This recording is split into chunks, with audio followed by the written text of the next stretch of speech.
Oke, bismillahirrahmanirrahim. Assalamualaikum warahmatullahi wabarakatuh. Selamat pagi, salam sejahtera, salam sehat bagi kita semua. Jadi untuk hari ini kita akan kuliah secara asinkronus ya, dimana di sini saya akan memberikan video tentang materi K7 yaitu pengujian nominal binominal simetrik. Nah, di sini menjadi simetrik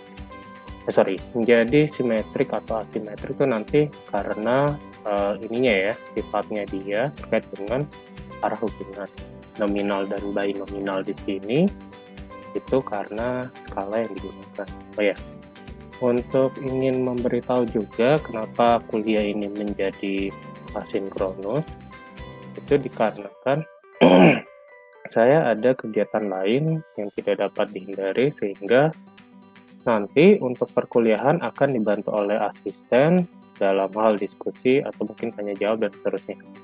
Dengan tentunya mengacu pada video yang akan diberikan di YouTube ini.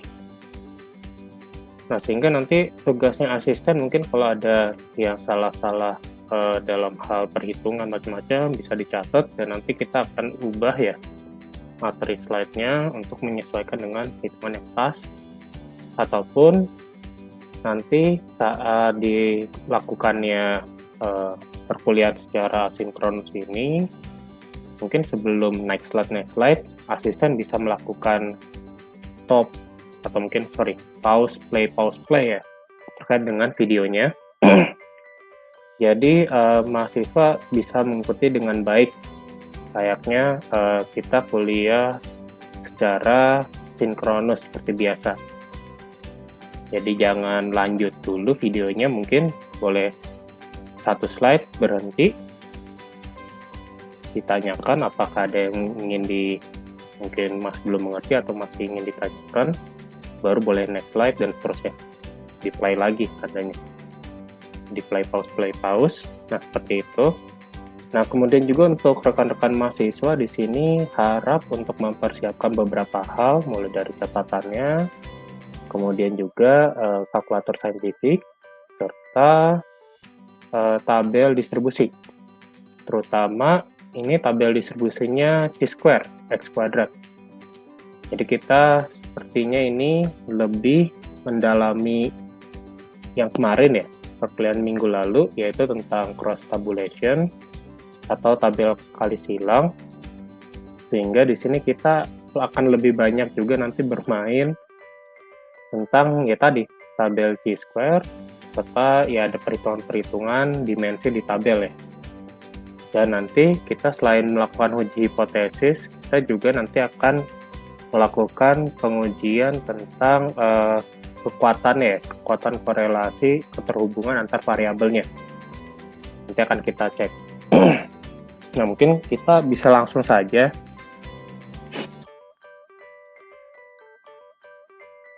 Oke, kita langsung masuk saja terkait dengan pengujian nominal binominal simetrik, di mana tadi seperti yang sudah diinfokan ya, karena kita akan menggunakan skalanya itu tadi nominal, setidaknya salah satunya ya. Nah, ini pengujiannya ini bersifat non-parametrik. Nah, tadi juga setidaknya dari variabel tersebut minimal salah satu variabelnya itu skalanya nominal. Jadi kalau ada yang nominal dan ordinal atau ordinal binominal itu nggak masalah, jadi bisa digunakan juga. Nah, ini seperti yang sebelumnya juga di minggu lalu, kita nanti akan melakukan uji hipotesis untuk melihat ada atau tidaknya keterhubungan antar variabel yang diamati. Dan di dalam perkuliahan ini, seperti yang tadi sudah diinfokan, ini bisa dibilang adalah kelanjutan dari perkuliahan kita minggu lalu tentang tabel tabulasi kali silang ya, atau mungkin cross tab, atau mungkin tadi dibilangnya tabel kontingensi, kalau misalnya dimensinya 2x2. Jadi melanjutkan seperti itu. Nah, kita lanjut saja. Jika ada yang ingin ditanyakan, silakan ditanyakan. Tolong bantuan asisten untuk menjawab ya, atau mungkin kita bisa gunakan diskusi lewat WA group ya, seperti seperti itu. Kita lanjut kembali terkait dengan jenis pengujian yang nanti akan kita gunakan di hari ini atau di pekan ini. Jadi kita nanti akan mengenal ada 3 jenis pengujian ya. Yang pertama adalah uji pi, itu simbolnya seperti itu ya. Kemudian ada uji koefisien kontingensi, serta ada uji Kramers-Pi. Nah, yang membedakan apa? Ini ada perbedaan mendasar dari ketiga jenis uji tersebut. Dari uji pi, uji koefisien kontingensi, ataupun uji Kramers-Pi ya. Nah, untuk ringkasnya, untuk uji pi itu sendiri adalah uji yang digunakan untuk tabel yang ukuran dimensinya 2x2. Dimana bisa dibilang ini adalah tabel kontingensi ya. Oh ya tadi, tabulasi silang, karena tadi dia memiliki variabel dikotomus 2x2. Baris dan kolomnya memiliki pola yang sama, yaitu 2x2. Pokoknya benar-benar dimensinya di sini 2 baris 2 kolom. Terutama 2 baris 2 kolom di situ untuk kategori ya, terutama ya di sini polanya adalah kategorinya 2x2. Nah, kemudian ada uji koefisien kontingensi. Nah, di sini ringkasnya tabel ini nanti kita akan memiliki yang ukuran dimensinya itu lebih dari 2x2. Jadi nanti bisa rekan-rekan dapatkan mungkin contoh soalnya yang ada 3x3, 4x4, 5x5, dan seterusnya.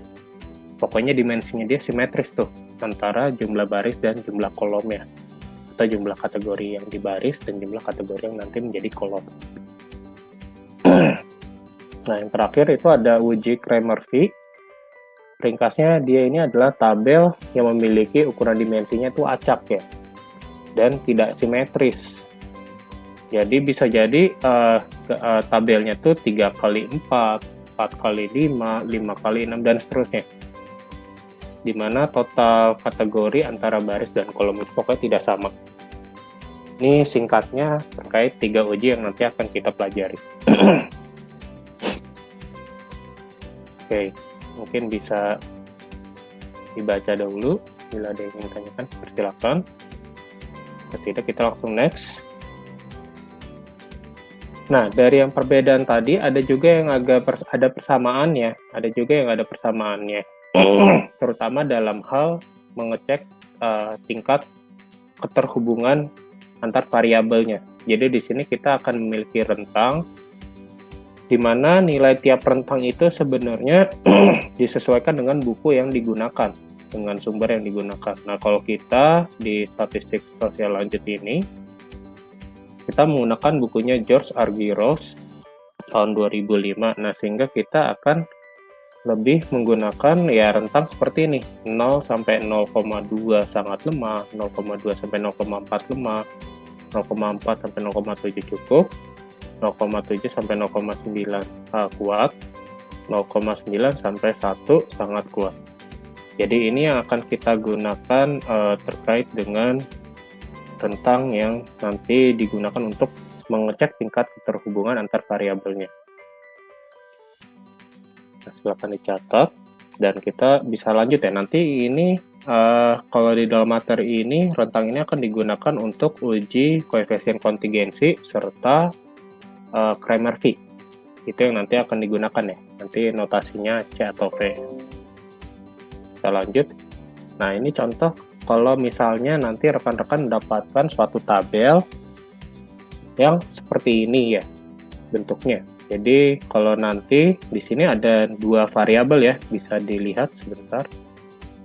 Jadi ada variabel yang bentuknya di sini diinformasikan pendapatan serta variabel yang namanya jenis kelamin. Di mana pendapatan ini nanti akan memiliki 2 kategori, yaitu rendah dan tinggi. Serta untuk jenis kelamin nanti akan memiliki 2 kategori juga, laki-laki dan perempuan. Nah, di sini kita bisa melihat bahwa kategori baris dan kategori kolomnya berjumlah 2. Sehingga di sini kita bisa menginformasikan bahwa ini adalah suatu tabel dengan dimensi 2x2. Kita bisa melihatnya di dalam suatu tabel. Sebentar, ini ada gangguan. Oke, kembali lagi tadi di dalam slide-nya ya, kita bisa melihat kembali di sini bahwa tabel yang diinfokan di dalam contoh ini dia memiliki 2 kategori baris dan 2 kategori kolom, di mana variabelnya juga 2 ya, yaitu pendapatan dan jenis kelamin. Nah, sehingga di sini kita bisa melihat barisnya 2 kategori, kolomnya 2 kategori. Nah, ini yang dinamakan tabel 2x2 atau tabel kontingensi. Dan ini bisa kita gunakan uji Pi. Jadi nanti silakan menggunakan uji Pi bila ditemukan tabel yang berbentuk seperti ini. Nah, kita lanjut lagi ke contoh tabel berikutnya, yaitu tabel koefisien kontingensi, di mana di sini ada 2 variabel, yaitu variabel tingkat kecukupan gizi dengan variabel suku bangsa. Di mana nanti di dalam variabel pertama mungkin tingkat kecukupan gizi, ini kita melihat ada 3 kategori, yaitu kurang, cukup, dan baik. Dan untuk suku bangsa adalah Sunda, Batak, Jawa. Nah, di sini kita bisa melihat untuk baris dan kolomnya memiliki jumlah kategori 3 dan 3 ya. Nah, ini bisa kita identifikasi bahwa ini adalah suatu tabel dengan dimensi 3x3.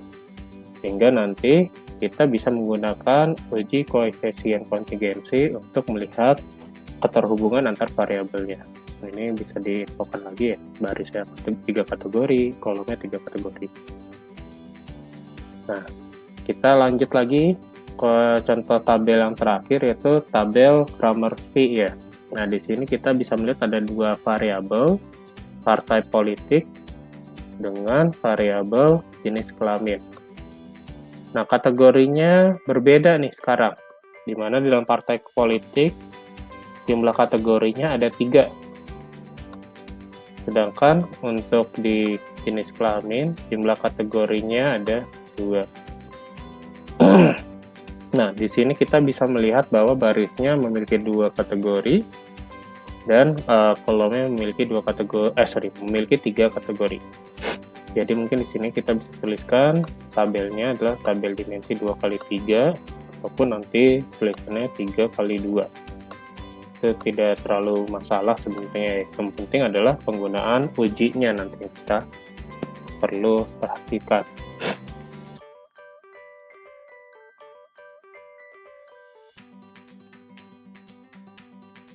Baik, apakah sudah terlihat kembali? Nah, oke. Jadi kita lanjut kembali. Yang pertama adalah uji Pi. Nah, di sini kita punya pakem nih. Di sini kita udah punya pedoman baru lagi, di mana dalam menentukan nilai A, B, C, D itu sudah ada pakemnya ya. Jadi nanti rekan-rekan cukup mengingat bahwa sel-sel mana aja yang nanti akan dijadikan nilai A, B, C, atau D ya. Nah, sehingga nilai A, B, C, D ini nanti akan dimasukkan ke dalam rumus yang akan kita gunakan untuk Pi. Dan serta nanti Pi itu sendiri akan kita gunakan untuk menemukan nilai P-square-nya, P-square hitung terutama. Jangan lupa nanti ada juga rekan-rekan tuh nanti akan diberikan informasi itu hanya sebatas ini saja ya biasanya. Sehingga nanti untuk nilai total rekan-rekan harus menghitung sendiri. Nilai dari baris, total baris, serta nilai dari total kolomnya. Nah, ini tinggal rekan-rekan hitung sendiri dari ya tadi identifikasi yang sudah rekan-rekan lakukan di dalam nilai A, B, C, D. Serta nanti diakhiri harusnya jumlah baris dan jumlah kolom hasilnya sama. Atau di situ bilangnya N. Ini cukup kita masukkan nih nilai A, B, C, D-nya. Untuk C-square-nya ada nilai N dan Pi-nya. Nah, seperti yang sebelumnya di dalam tabel tabulasi atau cross-step, atau di sini kita udah melihat juga ya, kita akan menggunakan C-square sehingga kita nanti akan memerlukan satu informasi alpha dan DF ya, degree of freedom. Nah, ini agak mirip dengan tabel tabulasi atau bisa bilang mirip dengan tabel tabulasi karena dasarnya sama. Dimana untuk mendapatkan nilai DF kita akan melakukan perkalian antara baris dan kolom. Jadi barisnya dikurang 1 dikalikan dengan kolom dikurang 1. Jadi nanti untuk pengujian 3 pengujian ini untuk mencari DF-nya kurang lebih sama caranya. Nah, seperti itu, silakan dicatat dan kalau ada yang masih bingung bisa ditanyakan. Oke, kita lanjut. Nah, ini yang menuju kasus contohnya ya. Jadi di sini ada variabel yang pertama mungkin anggap saja status merokoknya. Variabel keduanya tentang jenis kelamin. Nah, ini kita udah menemukan nih mana yang menjadi A, B, C, D-nya. Jadi silakan nanti rekan-rekan identifikasi lagi mungkin yang biar ingat, dituliskan tuh mana A, mana B, mana C, mana yang D. Nah, sehingga nanti tinggal dimasukkan ke dalam rumus. Nah, seperti itu ya. Kita lihat rumusnya yang pertama seperti ini. Nah, kita masukkan nih seluruh data-datanya tadi dari setiap selnya ya. A dimasukkan ke A, B masukkan ke B, C masukkan ke C, D masukkan ke D. Sehingga nanti akan menghasilkan seperti ini. Nah, di sini coba silakan rekan-rekan hitung ulang apakah nanti hasilnya sama dengan yang ada yang di soal ya. Di contoh soal. Kalau misalnya sama, nanti akan memberikan informasi nilai Pi itu adalah minus 0,3595. Nah, silakan rekan-rekan cek. Jika sama, kita bisa lanjut. Kalau tidak, nanti tolong bantuan asisten untuk mencatatnya ya. Karena ada terjadi perbedaan di sesuatu slide, mungkin nanti kita akan perbaiki lagi. Nah, kemudian ini nilai Pi. Nah, kemudian gimana caranya untuk dapatkan nilai X kuadrat atau C square-nya? Yaitu ya cukup dilakukan perkalian nih antara nilai Pi kuadrat tadi, Pi dikuadratkan, dikalikan dengan nilai N. Nilai N-nya 125. Nah, sehingga akan mendapatkan, silakan rekan-rekan hitung ulang lagi, apakah sama nanti hasilnya. Nah, kalau di sini nanti akan mendapatkan nilainya 16,16. Nah, jika sama, mungkin kita bisa lanjut ya ke tahapannya. Nah, seperti biasanya, tahapannya dimulai dari hipotesis awal, kita tuliskan H0 dan HA-nya. H0 tidak ada hubungan antar variabel, HA-nya ada hubungan antar variabel. Cari nilai C square hitungnya. Nah, kalau di sini kita dapatnya tadi 16,16. Kemudian cari nilai di tabel distribusi C square-nya untuk dapatkan nilai kritisnya. Kita kembali lagi mungkin ya. Di sini tadi untuk mendapatkan nilai DF adalah perkalian baris dan kolom ya, terutama dikurangi dulu tuh satu-satu. Barisnya 2 kurang 1, 1 dikali dengan kolomnya 2 dikurang 1, 1 juga. Nah, sehingga hasil DF-nya nanti adalah 1. Kemudian alfanya biasanya kita akan menggunakan untuk contoh tuh biasa 5%. Jadi coba silakan rekan-rekan cari nilai kritis di tabel distribusi. DF-nya 1, alfanya 5%. Silahkan dicari apakah nanti sama dengan yang ada di sini. Nah, kalau di sini dapatnya nilai kritisnya adalah 3,841. Nah, silakan apakah sama atau berbeda. Nah, dari informasi yang di sini mungkin kita bisa langsung memberikan suatu simpulan hipotesis ya. Karena sudah ada semuanya nih, informasinya udah kita dapatkan. Mulai dari nilai kritis yaitu 3,841, 3,84. Nah, kemudian nilai hitungnya tadi tuh, nilai hitungnya 16,16. Nah, posisinya ini ada di mana 16,16? Kita lihat ya. Langsung kita bisa lihatkan kalau di sini tandanya ada di dalam yang diarsir nih. Nah, udah kelihatan tandanya itu ada memiliki nilai H0 yang ditolak nih. Dia ada di dalam arsiran ya, atau daerah H0 ditolak. Jadi kalau H0-nya ditolak, tandanya ada cukup bukti yang mengatakan atau menginformasikan ada hubungan yang signifikan antara variabelnya. Nanti dituliskan tuh variabel apa dengan variabel apa, disesuaikan dengan kasus yang diberikan. Nah, itu untuk perhitungan manual. Silakan bila ada yang ingin ditanyakan, masih ada yang bingung, silakan nanti didiskusikan dengan asisten dahulu. Atau nanti jika masih bingung juga boleh dilakukan di dalam chat ya, chat di WA group. Nah, itu untuk kasus pertama menggunakan uji Pi secara manual hitungnya. Nah, selanjutnya kalau kita udah selesai, bisa kita lanjut next slide. Yaitu contoh kasus kalau kita menggunakan SPSS. Nah, nanti di SPSS akan dimunculkan dua tabel seperti ini. Tabel yang pertama ini untuk melakukan pengukuran tingkat simetriknya tuh tadi. Saya bilang ya tingkat keterhubungannya macam-macam ya. Kalau di sini tadi pakainya pi. Nah, terus yang kedua ini untuk mengecek nilai Pearsonnya ya. Kalau di sini chi-square-nya nih, square hitungnya. Ini nilainya 16,16 tadi ya kita, di sini 16,159. Dan di sini juga kita udah bisa menghitung untuk mendapatkan H0-nya nih, ditolak atau diterima. Nah, dari sini mungkin bisa langsung tahu ya. Untuk yang pertama ini nilai Pi-nya tadi minus 0,360. Itu nanti dikuadratkan dikali N, hasilnya nanti yang ini, di 16,159. Nah, terus yang tadi nilai signifikannya 0,000 dan seterusnya, tandanya dia kurang dari alfa, sehingga bisa kita informasikan bahwa nilai H0-nya ditolak.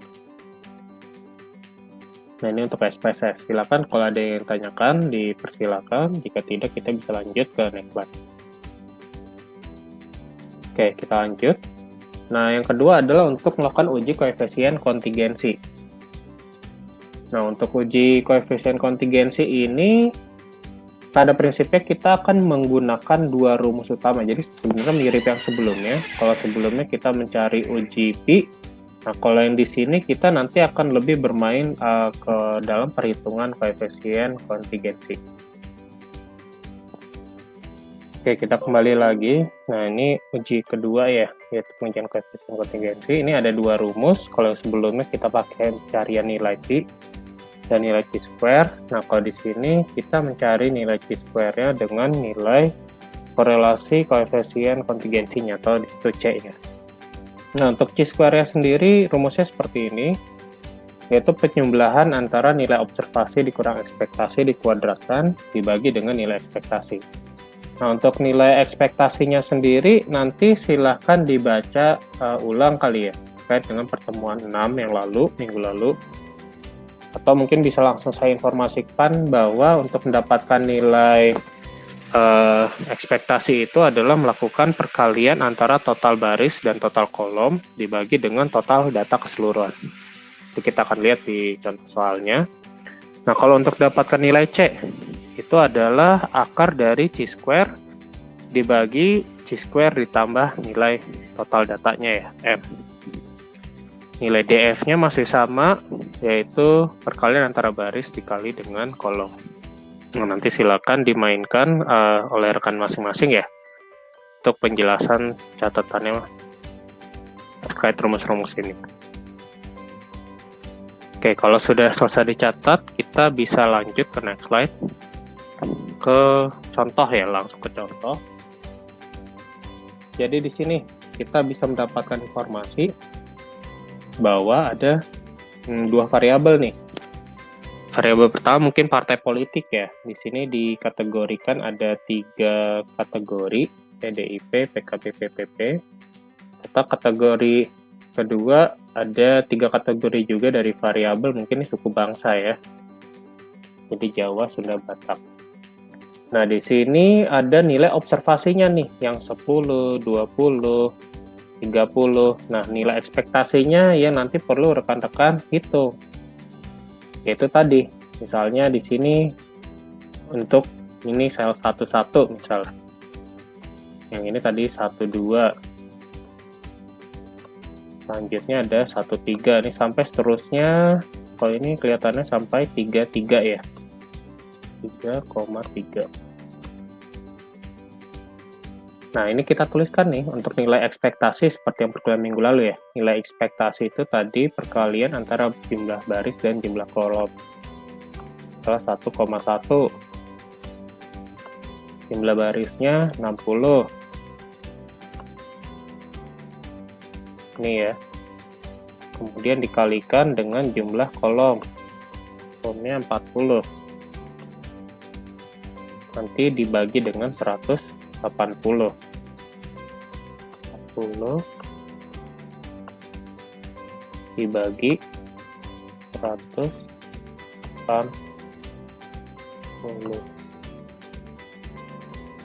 Nah, ini bisa coret-coret aja nih. Jadi 40 bagi 3. Hasilnya adalah 13,3333 sekian ya. Nah, itu adalah nilai ekspektasi untuk untuk sel 1,1. Nanti yang 1,2 tandanya 60 dikali 65 dibagi 180. 60 bagi 75 bagi 180. 60 kali 75 dibagi 180 dan seterusnya sampai 3,3. Nah, di sini baiknya kita punya tabel bantu. Jadi nanti sebelum mengerjakannya mungkin rekan-rekan perlu membuat satu tabel bantu yang menginformasikan nilai O, nilai E, O kurang E, O dikurang E dikuadratkan, sampai O dikurang E dikuadratkan dibagi E. Kemudian nanti dijumlahkan untuk mendapatkan nilai chi-square-nya. Nah, nanti kalau chi-square udah dapat, kita bisa lakukan perhitungan koefisien kontingensinya. Nah, kita langsung lihat saja di sini. Nah, ini tabel bantunya. Tadi yang 11 ya, di sel 11 atau E1,1, 13,333 ya. Nanti 12 berapa tuh? Silakan rekan-rekan coba hitung. Kira-kira apakah datanya udah benar semua atau belum? Sampai di sini nanti sel 3,3. Silakan dihitung satu persatu ya. Nilai O, nilai E terutama. Nanti silakan dihitung O dikurang E, observasi kurang ekspektasi. Kemudian dikuadratkan nilainya. Baru nanti nilai yang udah dikuadratkan ini akan dibagi dengan nilai ekspektasi untuk menghasilkan nilai yang di sini. Nah, kalau ini sudah semua ditotalkan, ini dijumlahkan nih semuanya, hingga nanti dapat, kalau kita ingat rumus chi-square-nya, itu nanti kita akan dapat nilai chi-square, yaitu penjumlahan dari data-data ini, yaitu 46,28. Nah, ini nilai chi-square kita sudah dapatkan, lanjut ke nilai C-nya. Tadi kalau nilai C-nya rumusnya chi-square dibagi chi-square tambah N ya, kalau nggak salah, diakarkan. Nah, silakan dimasukkan ke 46,28 dibagi 46,28. Oh, ini tandanya ada yang salah ya. Ditambah 180. Nah, ini tandanya ada yang salah. Jadi silakan minta bantuan asisten untuk memperbaiki. Nah, sehingga pokoknya nanti akan didapatkan nilainya ini. Anggap aja ini masih benar ya. Nah, kalau ini udah benar, kita cek ke interpretasinya. Jadi dari sini kita sudah bisa melihat bahwa interpretasinya adalah, kalau kita ingat di rentangnya tadi ya, ini dia memiliki nilainya adalah moderate. Jadi kalau kita ingat di tabel rentang yang ini tadi 0,4 sekian, nah itu masuknya di dalam moderate ini ya, atau tadi dibilangnya cukup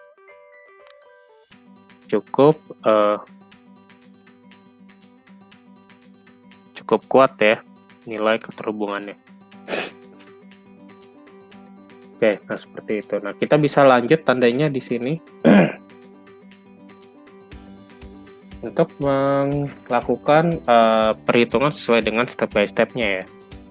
Nah, yang pertama adalah cari nilai hipotesis awalnya dulu, kemudian lanjut ke nilai chi-square hitungnya, tadi dapat 46,28, kemudian nilai C-nya dapat nilai 0,452. Nah, kemudian nilai tabel kritisnya nih, kita lihat kembali mungkin di dalam tabel sebelumnya. Ini tabelnya 3x3 ya. Jadi 3x3 tandanya nanti dikurangin 1, jadi 2 dikali 2, 4. Nah, silakan dicek. DF-nya 4, alfanya 5%. Kira-kira berapa tuh nilai kritisnya? Apakah sama dengan di sini atau tidak? 4, 5%, di sini ditulisnya dapatnya 9,4 Nah, kita grafikan. Jadi 9,488 itu posisinya di mana tuh terhadap nilai chi-square hitung. Nah, di sini chi-square hitungnya 46,28. Nah, udah kelihatan ya, 46,28 dengan 9,488 tandanya ada di daerah ditolak kan oleh dalam arsiran. Nah, sehingga dapat kita berikan dua interpretasi nih di sini. Yang pertama adalah untuk simpulan hipotesis, dan yang kedua adalah untuk melihat nilai atau korelasi tadi hubungan antar variabelnya menggunakan koefisien kontingensinya.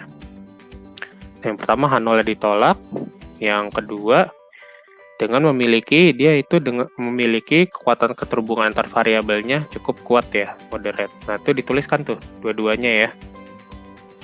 Nah, ini untuk menggunakan perhitungan secara manual untuk uji kontingensi ya, koefisien kontingensi. Dan nanti silakan didiskusikan bila masih ada yang ingin ditanyakan. Bila tidak, kita bisa lanjut ke next slide, yaitu tentang bagaimana kalau misalnya munculnya datanya dari SPSS. Nah, kita next slide. Nah, ini adalah data yang diberikan nanti oleh SPSS. Jadi ada 3 tabel yang akan dimunculkan. Tabel pertama adalah nilai ekspektasi nih, yang menghasilkan nilai ekspektasi. Yaitu yang di atas adalah nilai observasi. 10, 20, 30, sebelah kanannya total baris namanya. Terus yang di bawahnya ini nilai ekspektasinya nih, 13,3, 21,7, 25,0 itu nilai ekspektasi. Nah, silakan dimainkan di situ, dicek apakah sudah benar semua atau tidak. Nah, kemudian setelah nilai ekspektasi kita udah dapatkan, kita bisa mainkan yang lain juga nih. Misalnya di sebelah kanan, ini ada nilai chi-square testnya, kita gunakan Pearson chi-square. Tadi nilainya 46,295 ya. Nah, ini dapat nilai signifikannya juga kurang dari alfa ya. Jadi kelihatan juga langsung H0 ditolak. Nah, ada juga yang tadi di bawah tabelnya, ini adalah nilai korelasi kontingensi koefisien ya, yaitu 0,452. Nah, ini bisa dicek. Tandanya dia memiliki kekuatannya seperti apa nih? Kalau tadi kita lihat, ini kalau di dalam rentang kekuatannya adalah moderate ya. Jadi langsung bisa ketahuan juga, H0-nya ketahuan, ditolak, kekuatannya 0,452 itu moderate, cukup kuat. Nah, seperti itu untuk SPSS. Oke, silakan jika ada yang ingin ditanyakan, jika tidak kita bisa langsung lanjut. Nah, yang ketiga, ini adalah pengujian akhir, yaitu pengujian Cramer-V. Nah, pengujian Cramer-V ini sebenarnya mirip dengan si koefisien kontingensi ya. Nah, tapi dia yang membedakan itu, jadi cara pengerjaannya mirip, cuman yang membedakan adalah bentuk tabelnya nanti. Nah, di mana dalam bentuk tabelnya itu dia akan memiliki jumlah kategori baris dan kolomnya berbeda. Kemudian dia akan melakukan pengujian keterhubungan antar dua variabel, sama seperti yang sebelumnya juga, di mana salah satu variabelnya setidaknya memiliki skala nominal. Angka penyelesaiannya sama dengan koefisien kontingensi, sehingga tadi kalau koefisien kontingensi mengukur nilai C-nya atau korelasi kontingensi, koefisien kontingensi, nah kalau di sini dia akan mengukur nilai korelasi V-nya, Cramer V-nya. Tandanya nilai chi-square-nya itu akan sama juga tuh cara mengerjakannya. Nanti kita lihat ya, kayaknya ada di informasinya di next slide. Nah, ini dia. Chi-square masih sama ya, yaitu penjumlahan antara observasi dikurang ekspektasi dikuadratkan dibagi ekspektasi. Nah, itu masih sama. Nah, yang membedakan di sini. Jadi kalau yang sebelumnya chi-square dibagi chi-square tambah n. Nah, kalau di sini chi-square dibagi n dikali k-1, di mana nilai k-nya itu adalah nilai kategori terkecil dari variabel yang diamati. Jadi kalau kita punya tabel 4 kali 5, paling kecil adalah 4. Kalau kita punya tabel 3 kali 5, paling kecil adalah 3, dan seterusnya. nilai N-nya ini adalah banyak data ya. Nanti kita akan lihat di contoh seperti apa maksudnya. Nah, silakan dicatat, dan kalau tadi ada yang masih bingung bisa ditanyakan.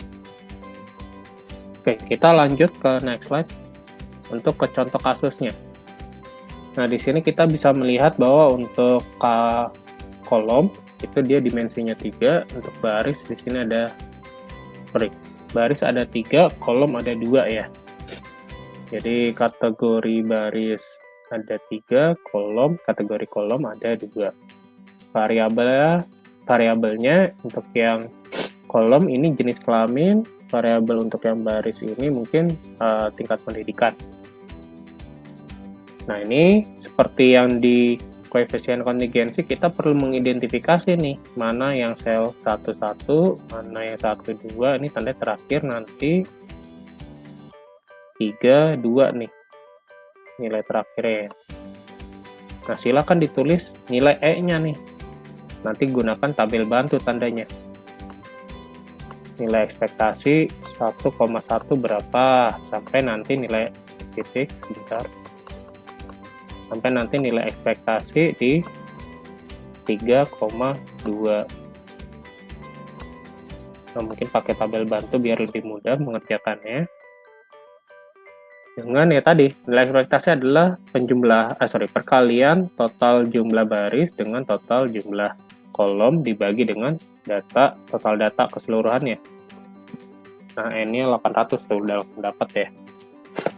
Nah, nanti silahkan cari nilai Chi-square serta kekuatan korelasi Kramer-Nya. Mungkin nanti bisa dilakukan secara bersama ya nanti. Kalau tidak salah sudah dibuatkan di sini contoh kasus 3 tabel bantunya. Nah, silakan rekan-rekan di sini menambahkan nih informasinya nih. Nilai E11 berapa, 12 berapa, 21 berapa, 22 berapa, 31 berapa, 32 berapa. Kemudian dikurangkan, dikuadratkan, dibagi E, nanti akan menghasilkan total. Nah, totalnya itu akan mendapatkan nilai Chi-square-nya. Nanti Chi-square-nya udah dapat, rekan-rekan bisa dapatkan akhirnya nilai korelasi V-nya tuh. Itu tadi Chi-square dibagi N dikali K min 1 ya tadi ya. Chi-square dibagi N dikali K min 1. Terus diakarkan. Silakan nanti dihitung bersama-sama. Nah, saya anggap itu sudah ya. Jadi kita langsung lanjut ke tahap pengerjaannya. Oh ya, mungkin sebelum lagi di sini 3 dan 2 tandanya DF-nya 2 ya. Yaitu 3 dikurang 1, 2, 2 dikurang 1, 1. Jadi hasilnya DF-nya 2. Nah, nanti dicari tuh, sambil dicari ya. Nilai DF-nya 2, alfanya 5% untuk dapat nilai kritis. Nah, untuk pekerjaannya sendiri juga masih sama, dimulai dari menghitung hipotesis atau menentukan hipotesis awal, kemudian dihitung nilai Chi-square-nya, kita anggap nanti hasilnya seperti ini ya. Nanti kalau ternyata berbeda, silakan didiskusikan ke asisten untuk dicatat. Kemudian nilai V-nya adalah ini, 0,1747.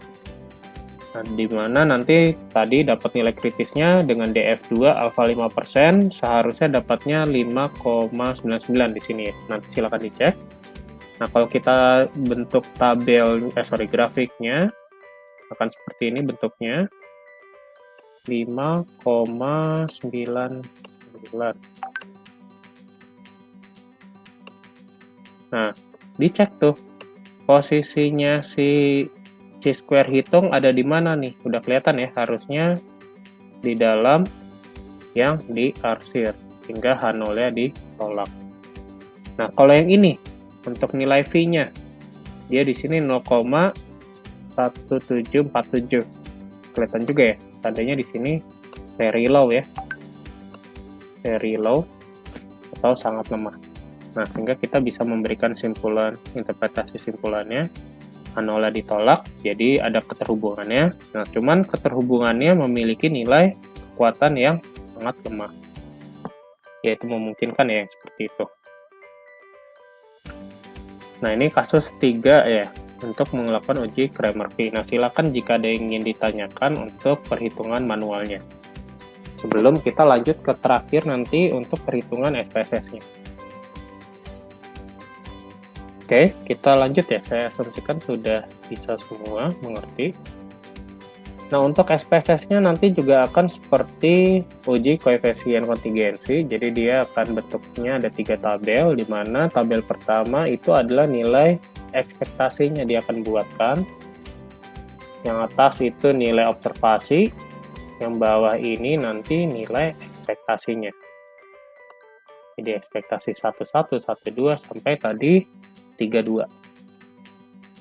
Nah, silakan dicek nanti. Nah, kemudian yang sebelah kanannya di sini adalah nilai chi-square-nya. Jadi pakai Pearson chi-square 24,443. Dan di sini kita udah bisa melihat ya.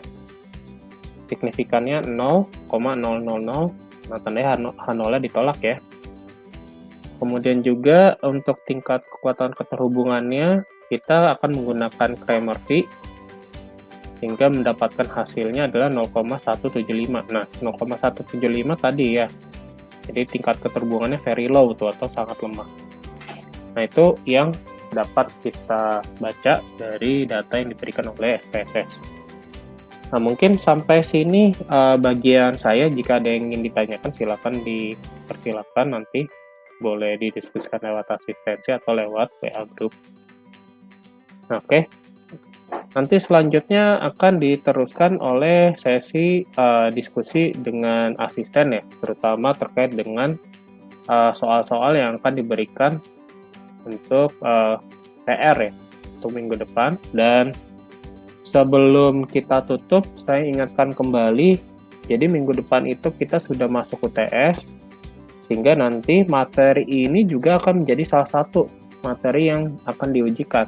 Jadi nanti silakan rekan-rekan baca kembali, mungkin coba hitung-hitung ulang lagi contoh-contoh latihannya, atau mungkin latihan mingguannya dari pertemuan ke-5 sampai pertemuan ke-7 ini. Jadi materinya materi 5, 6, dan 7. Itu untuk UTS. Nah, mungkin ini saja yang dapat saya berikan informasinya.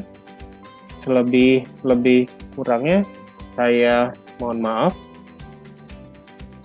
Mungkin dapat saya tutup ya. Terima kasih semuanya atas perhatiannya. Salam sehat, salam sejahtera bagi kita semua. Tetap semangat. Silakan mungkin nanti dilanjutkan oleh asisten. Saya izin untuk menyelesaikan perekamannya ya sampai sini. Wabillahi taufiq wal hidayah. Assalamualaikum warahmatullahi wabarakatuh. Selamat belajar untuk persiapan UTS-nya juga. Oke, terima kasih semuanya.